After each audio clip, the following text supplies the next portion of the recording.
भारताच्या इतिहासात अनेक युद्ध झाली, अनेक शहरं लुटली गेली, पण एक अशी घटना आहे जिथे थेट दिल्लीच्या तख्ताला घाम फोडला होता. मुघल साम्राज्याची सोन्याची कोंबडी समजलं जाणारं जगातील सर्वात श्रीमंत बंदर असलेलं शहर सुरत, जिथे अफाट संपत्ती होती, जिथे जगाचा व्यापार चालायचा, त्याच शहरावर एका पहाटे मराठ्यांचं वादळ धडकतं. छत्रपती शिवाजी महाराजांनी सुरतेवर दोनदा स्वारी केली आणि मुघलांचा गर्व धुळीला मिळवला. पण या संपूर्ण इतिहासात एक प्रश्न नेहमी विचारला जातो, महाराजांनी अख्खी सुरत लुटली, मुघलांना सळो की पळो करून सोडलं, मग तिथेच असलेल्या इंग्रजांना आणि डच लोकांना ते का लुटू शकले नाहीत? इंग्रजांनी असं काय केलं की मराठ्यांना त्यांचा संघर्ष टाळावा लागला? आज आपण याच थरारक इतिहासाचा आणि मुघलांच्या फजितीचा संपूर्ण इतिहास उलगडणार आहोत. व्हिडिओ शेवटपर्यंत पहा, कारण सांगतोय लीलाधर. लक्षपूर्वक ऐका कृपया माहितीसाठी. 17व्या शतकात सुरत म्हणजे काय होतं? आज आपण ज्याला ग्लोबल हब म्हणतो तशी ती वेळ होती. सर जदुनाथ सरकार लिहितात की मुघल साम्राज्याला केवळ या शहराच्या जकातीतून दरवर्षी 12 लाख रुपये मिळायचे. सुरतेमध्ये लक्ष्मी अक्षरशः वावरत होती. पण गंमत पहा, इतकी संपत्ती असूनही मुघलांनी या शहराच्या सुरक्षेसाठी साधी मजबूत तटबंदीही बांधली नव्हती. एकीकडे औरंगजेबाचा मामा शाहिस्तेखान पुण्यात येऊन बसला होता. त्याने स्वराज्याची धूळदाण केली होती. महाराजांनी लाल महालात जाऊन त्याची बोटं छाटली, पण स्वराज्याची आर्थिक घडी विस्कटली होती. औरंगजेबाला धडा शिकवायचा असेल तर त्याच्या आर्थिक नाड्या आवळणं गरजेचं होतं आणि महाराजांचं लक्ष वळलं ते थेट सुरतेवर.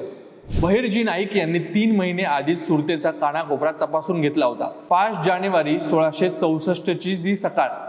सुरतेच्या सुभेदार इनायत खानला बातमी मिळाली की शिवाजी महाराज 8000 घोडदळासह गणदेवीपर्यंत पोहोचलेत. ही बातमी वाऱ्यासारखी पसरली आणि सुरतेत एकच कल्लोळ झाला. श्रीमंत व्यापाऱ्यांनी आपली मुलं बाळं घेऊन तापी नदी ओलांडून पळ काढला. पण इनायत खानने काय केलं? तो शहराचं रक्षण करण्याऐवजी स्वतःला वाचवण्यासाठी किल्ल्यात जाऊन लपला. त्याने श्रीमंत लोकांकडून लाच घेऊन त्यांना किल्ल्यात आश्रय दिला आणि सामान्य जनतेला मराठ्यांच्या हवाली सोडून दिलं. इनायत खानचं हे भ्याडपण इंग्रजांनी आणि डचांनी जवळून पाहिलं होतं. इंग्रजांची तिथे ईस्ट इंडिया कंपनीची वखार होती. गव्हर्नर जॉर्ज ऑक्सफोर्डन हा धूर्त माणूस होता. त्याने पाहिलं की मुघल किल्लेदार पळून गेलाय. आता आपलं रक्षण आपल्यालाच करायचं आहे. त्याने तातडीने सुवाली बंदरातून आपल्या जहाजांवरील तोफा मागवून घेतल्या आणि कोटीच्या छतावर चढवल्या. महाराजांचे दूत इंग्रजांकडे गेले आणि त्यांनी खंडणी मागितली, पण इंग्रजांनी ती फेटाळून लावली. का? कारण त्यांच्याकडे 150 इंग्रज आणि 60 स्थानिक सैनिकांची एक शिस्तबद्ध तुकडी होती. जेव्हा मराठ्यांनी त्यांच्या वखारीजवळच्या घरांना आग लावली तेव्हा इंग्रजांनी निकराने लढा दिला.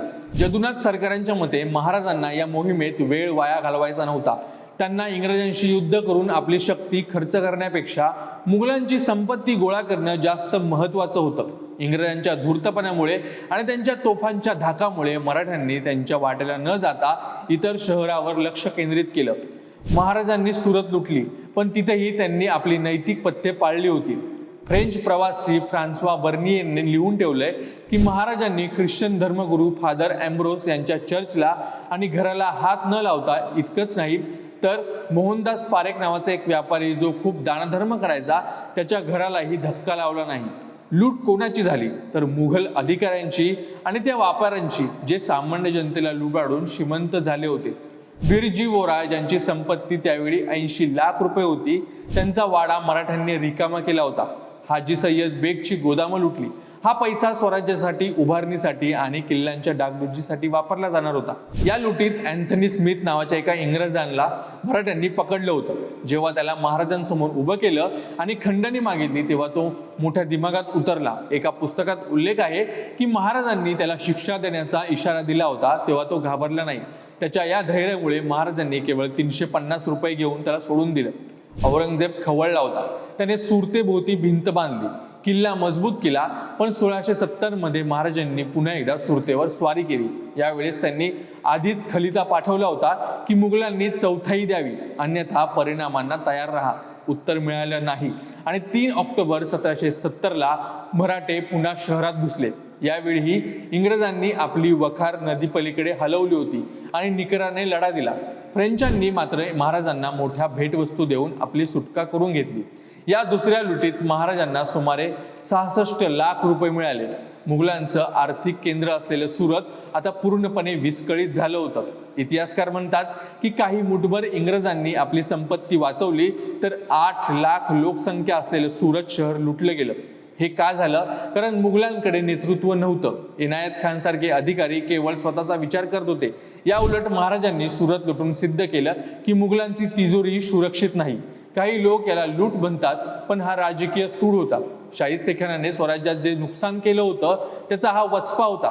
स्वराज्याच्या सीमा वाढवण्यासाठी आणि किल्ल्यांच्या सुरक्षेसाठी लागणारा पैसा महाराजांनी शत्रूच्या घरातून खेचून आणला होता। सुरतेवर हल्ला करण्यापूर्वी तब्बल 3 महिने महाराजांचे हेर प्रमुख बहिर्जी नाईक आणि त्यांचा विश्वासू सहकारी राघोजी हे सुरतेमध्ये वेषांतर करून राहत होते।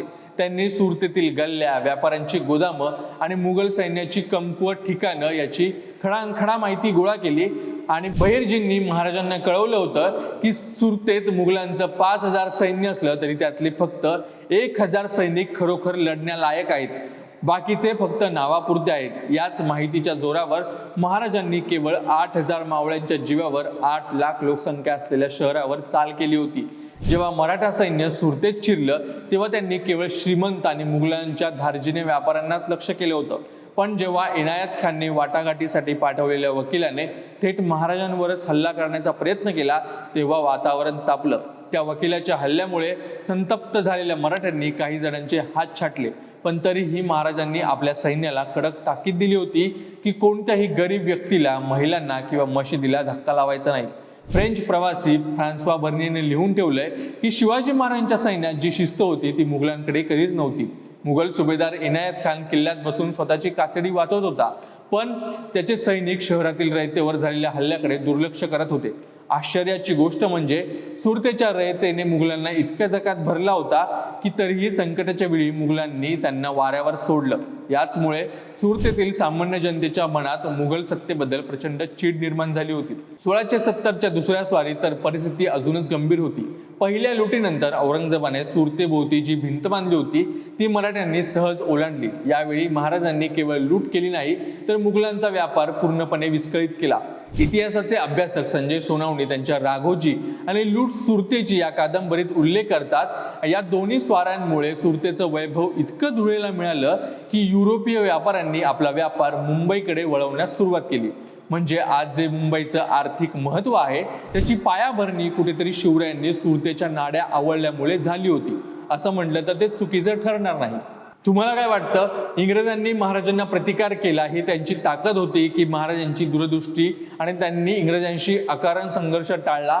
आणि जर मुघल अधिकारी किल्ल्यात लपून बसले नसते तर सुरतेचं चित्र वेगळं असतं का? तुमची उत्तरं कमेंट्समध्ये नक्की सांगा आणि अशाच व्हिडिओसाठी, सखोल विश्लेषणासाठी आणि ऐतिहासिक गोष्टींसाठी अभिजात मराठी विशेषला नक्की सबस्क्राईब करा।